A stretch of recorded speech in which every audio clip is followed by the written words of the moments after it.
Gila si Kei. Arka menggerutu di sepanjang langkahnya menuju podium. Di pelaminannya sana, Sabrina sibuk menyadarkan sang mami. Entah salah apa, acara resepsi mereka bisa sekacau itu. Kei, apa-apaan sih? Turun lu, pinta Arka dengan nada kesal. Apa yang apa-apaan? Gue mau ngajak nikah perempuan yang enggak pernah gue cintai. Agar semuanya puas melihat gue menderita dan sekarang gue lebih menderita lagi akan hidup sepanjang waktu dengan perempuan yang enggak pernah sama sekali gue cinta. Jawab Kei dengan seringai ejekan untuk dirinya. Gak oke banget lu, cara lu salah. Lu punya istri, seharusnya lu mencoba mengingat istri lo. Gue paham lu kecewa, tapi bukan begini caranya untuk mengalihkan kekecewaan. Hargai dong perasaan Senja sebagai istri lu. Sarkas Arka dengan menarik kerah kemeja Kei menggunakan kedua tangannya. Bukan urusan lu, ucap Kei tak kalah sarkas. Mencoba menepis tangan Arka, akan tetapi Arka makin erat menarik kerah itu. Apa lu bilang? Bukan urusan gue, ini jelas harus menjadi urusan gue. Saat ini pesta pernikahan gue. Dan sekarang lu rusak dengan kebodohan dan kegilaan lu, ngerti gak? Bentak Arka kembali, lu buka mata. Pakai otak lu, lihat di sana ada istri yang lu sudah sakiti perasaannya. Desis Arka dengan rasa kesal. Hehem, istri yang mana? Sejak kapan gue memiliki istri? Senja, kalau dia istri gue, kemana dia saat gue kehilangan arah? Bahkan saat gue meminta hak gue, buktinya dia gak mau melayani gue.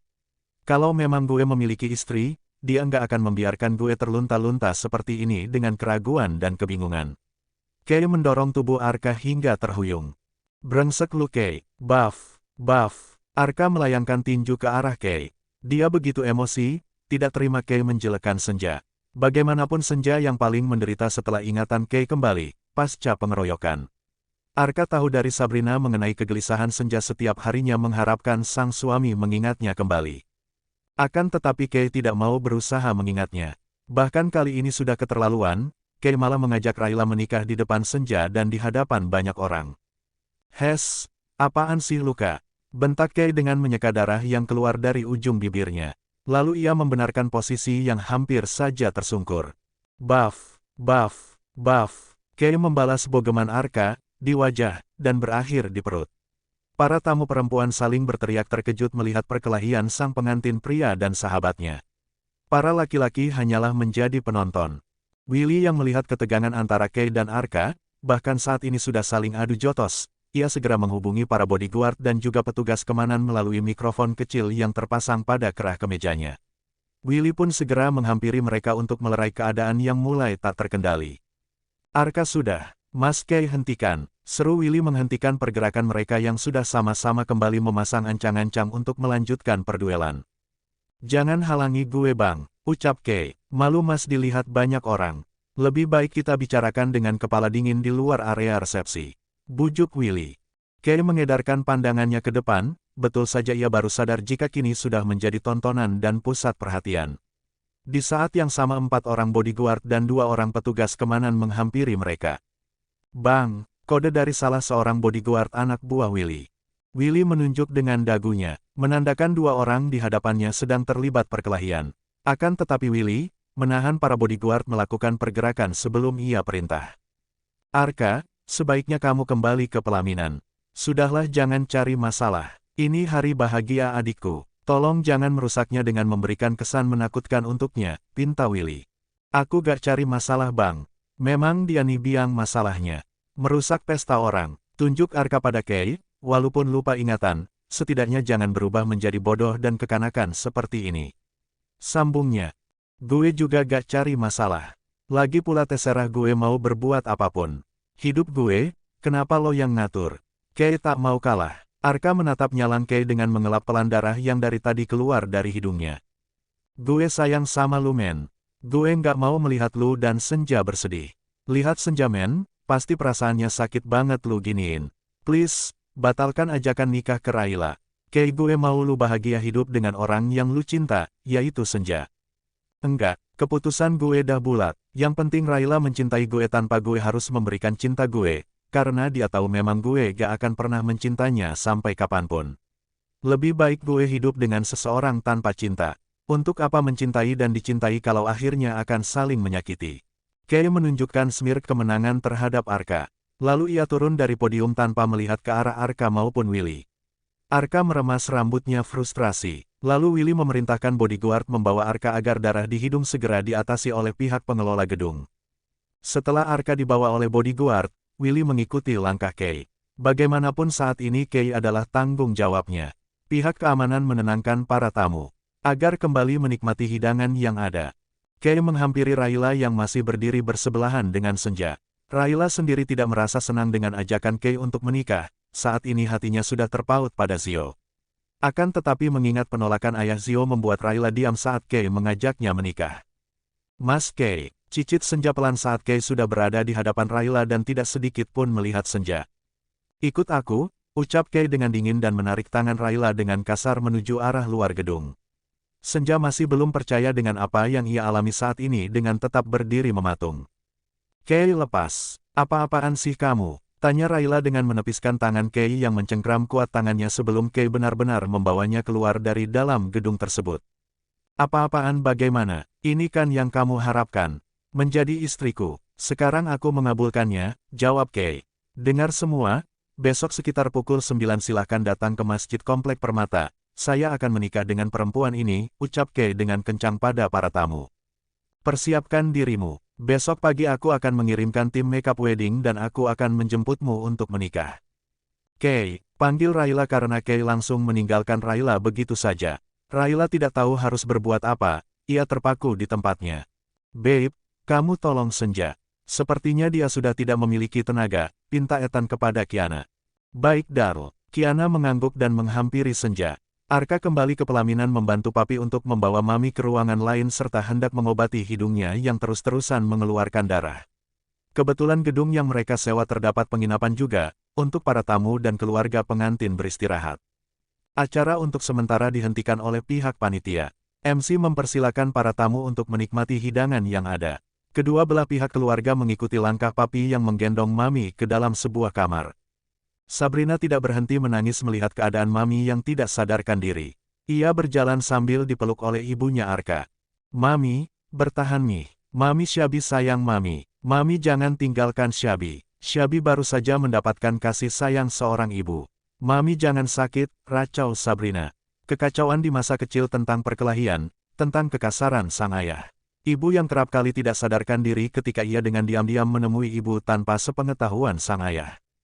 Di saat yang bersamaan ia pernah melihat beberapa kali sang ayah memperlakukan ibunya dengan kasar dan ia akan bersembunyi di balik lemari hingga Willy akan menolong dan membawanya kembali ke panti. Perkelahian Arka dan Kay, mami yang tidak sadarkan diri, membuat trauma itu kembali. Semua kenangan buruk berputar di kepalanya, Sabrina merasa pusing mengingat masa-masa itu. Mam, bangun. Papi berusaha menyadarkan mami dengan tepukan ringan di pipi. Kini mereka sudah berada di sebuah kamar. Neng sudah, mami akan baik-baik saja, ibunya Arka menenangkan Sabrina dan Sabrina hanya mengangguk sembari mengusap air matanya. Tak berapa lama tim dokter keluarga pun tiba. Mereka segera melakukan pemeriksaan terhadap mami. Kelelahan, tensi darah yang rendah dan akibat syok itu menurut dokter yang menyebabkan mami tidak sadarkan diri. Senja dibawa masuk ke ruangan di mana mami berada oleh Kiana. Mam, maafkan Senja, semua terjadi karena Senja. Tidak nak. Jangan berkata seperti itu. Maafkan Kay, dia hilaf. Papi yakin, Kay tahu apa yang sedang ia lakukan, bahwa itu bukan yang terbaik untuknya. Papi berusaha menenangkan Senja, saat Senja bersimpuh di lantai sisi tempat tidur dan mengecupi tangan kanan mami. Iya Pi, jawab Senja. Arka yang melihat istrinya duduk di sofa dengan sang ibu, ia segera menghampirinya. Bie, baik-baik aja kan? Tanya Arka dengan berjongkok di depannya dan menatap Sabrina lembut. Sabrina mengangguk. Aku takut, balas Sabrina kemudian. Arka menghela napasnya pelan. Enggak perlu takut, ada aku, Mama, ayahku dan Bang Willy, ucap Arka dengan suara bindeng dan menyeka air mata Sabrina. Hidung Aa masih sakit, tanya Sabrina kemudian, karena hidung Arka menggunakan plester khusus untuk menahan keretakan hidungnya dan jelas sisa darah masih nampak dari tisu yang Arka gunakan untuk menyeka hidungnya pelan. Sedikit, Arka tersenyum agar Sabrina tidak khawatir, padahal rasa nyeri dan agak sulit bernapas sedang ia alami, karena menurut dokter hidung Arka mengalami keretakan akibat hantaman. Sabrina akhirnya menatap lekat mata Arka. Ia tahu suaminya berbohong. Dengan refleks Sabrina menghambur ke dalam pelukan Arka. Saat ini pelukan dan belayan lembut kasih sayang yang mampu menguatkan mereka. Ruangan tersebut penuh sesak karena Willy, Ethan serta Alina pun ikut masuk ke kamar tersebut untuk melihat keadaan Mami. Setelah semua keadaan tenang, maka Papi memutuskan agar Arka serta Sabrina dan orang tua Arka kembali ke pelaminan, untuk melanjutkan acara. Papi akan menemani Mami hingga sadarkan diri dan setelahnya tentu membawa pulang Mami. Willy dan Alina diminta Papi untuk mendampingi Sabrina dari pihak perempuan. Senja memutuskan untuk tetap menemani Mami. Kamar kini menjadi hening, karena yang lain kembali ke dalam gedung resepsi. Di kamar tersebut hanya tersisa Senja, Mami, Papi dan satu orang perawat. 1 jam kemudian, Mami nampak mengerjapkan mata. Lalu matanya mulai terbuka dengan sempurna. Alhamdulillah, Papi, Suster. Mami sudah sadarkan diri. Pekik Senja. Saat itu Papi duduk di sofa dan Suster duduk di ujung tempat tidur. Senja berada di sisi Mami dengan terus bersalawat. Alhamdulillah, ucap Papi sembari menghampiri Mami. Suster segera memeriksa keadaan Mami. Senja, sayang, ucap Mami pelan menatap Senja penuh iba. Mam, aku di sini. Jangan banyak bicara dan bergerak dulu, pinta Senja dengan tersenyum sendu. Mami mengangguk pelan sambil tersenyum lembah. Pap, Kay. Kay pergi, entah kemana. Orang Willy sedang mencarinya, jawab Papi. Maafkan Kay, ya sayang, ucap Mami pelan dengan masih menatap Senja dengan kesenduan. Buliran air matanya mulai berjatuhan melalui sudut matanya. Mam, aku selalu memaafkannya, apapun kehilafan yang ia lakukan.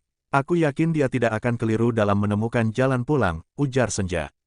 Terima kasih, sayang, ucap Mami. Mami dan Senja saling berpelukan dengan tumpahan air mata dari keduanya. Seikhlas dan setegar apapun Senja, ia tetaplah seorang perempuan, seorang istri yang merasa lemah dan rapuh saat suaminya mengumumkan pernikahan dengan perempuan lain. Walaupun ia sedang dalam keadaan lupa karena ingatannya yang bermasalah. Maafkan aku Mam, Pap, bila kesabaran tidak mampu menyadarkan. Mungkin kehilangan akan membuatnya menapaki segala kenangan untuk menemukan kembali sesuatu yang sudah tak ada di dekatnya, batin Senja entah apa maksudnya. Papi membawa Mami pulang, Senja pun turut serta pulang bersama mereka untuk menemani Mami. Keberadaan Kay belum diketahui berada di mana. Acara resepsi selesai pukul 11 malam.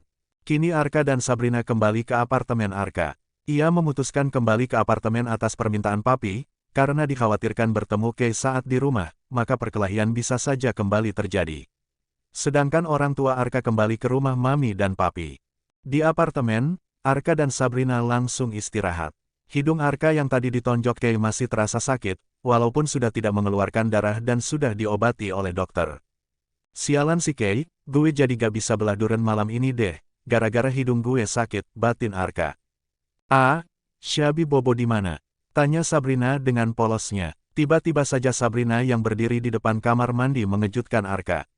Tatapan Arka tidak berkedip melihat kecantikan istrinya yang kini tidak tertutup gamis seperti biasanya.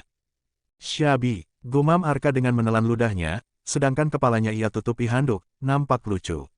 Karena di apartemen Arka tidak ada baju Sabrina, maka Sabrina menggunakan apa yang ada, karena gaun pengantinnya sudah ia lepaskan. Ya di sini.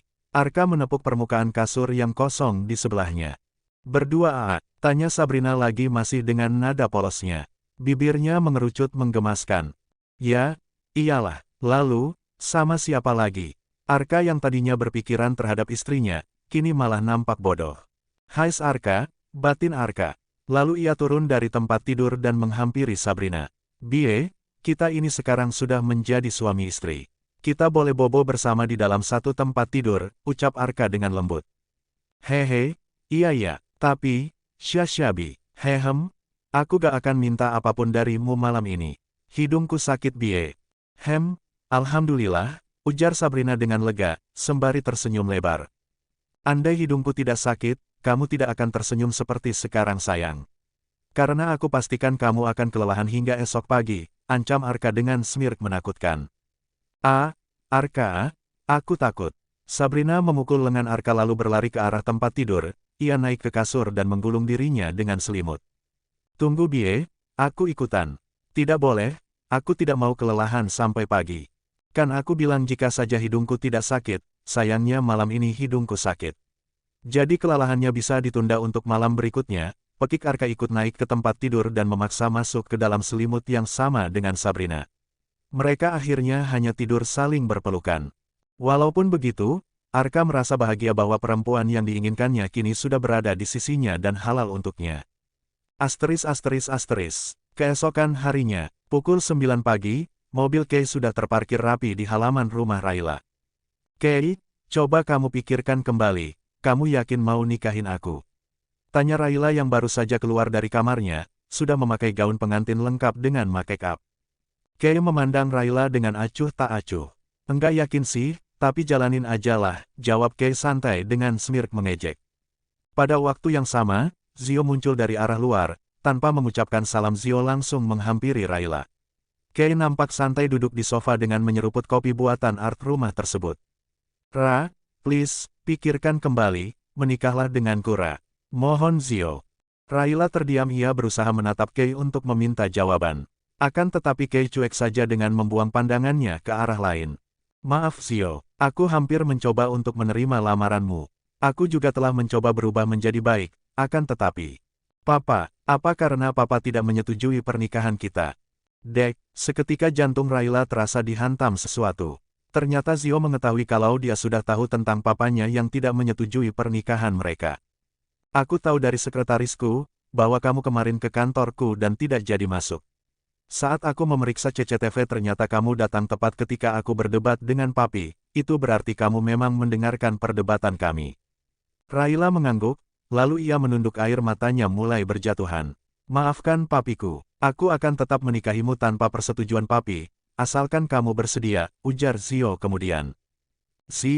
Aku sendiri bingung. Aku tidak tahu apa yang harus aku lakukan, jawab Raila. Tolak Kay, ingat, dia sudah memiliki istri. Tentu kamu tidak ingin menjadi yang kedua kan? Tanya Zio dan Raila diam. Ra, belum terlambat untuk menolak Kay. Mari menikah denganku. Well, drama perpisahannya sudah dulu ya. Sudah siang nih, kami harus segera ke masjid untuk segera menikah. Pasalnya penghulu sudah tiba, ucap Kay tatapannya pada layar ponsel. Kay please hentikan ini, lu punya istri? Kenapa harus menikah lagi? Dengan Raila pula, kenapa lu nggak nikahin Senja kembali? Bukan urusan lu, Zi. Terserah gue mau nikah lagi atau enggak dan mau nikah sama siapapun, itu urusan gue. Balas Kay dengan cibiran. Brengsek lu Kay, teriak Zio dan ia maju bermaksud untuk menghajar Kay, akan tetapi 3 orang berbadan besar tiba-tiba saja masuk dan menghentikannya.